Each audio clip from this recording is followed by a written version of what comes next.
আসসালামু আলাইকুম। এই দেখেন মুরগি কিভাবে গরমের মধ্যে যে হা হা করতেছে। মুরগির এই সময় সকালে আপনারা দিতে পারেন 11টার থেকে রেনাসি 1টা পর্যন্ত, তারপরে দিবেন হচ্ছে স্যালাইন। যারা যেই স্যালাইন ব্যবহার করেন, আমি ব্যবহার করি হচ্ছে আপনার এই গ্লুকোলাইট। এই যে এটা ইউজ করি, এটা খুব ভালো।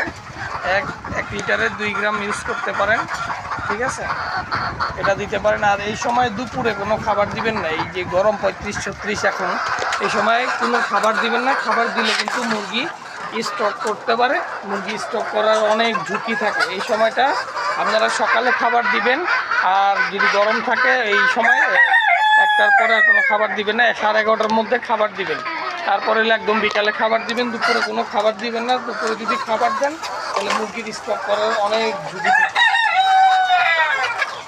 ইনশাল্লাহ সবাই এই সময় ঝুঁকি এড়ায় চলবেন। এটা মুরগির জন্য, লেয়ার মুরগির বা মাংসের মুরগির জন্য খুব খারাপ একটা সময়। সবাই সতর্ক থাকবেন।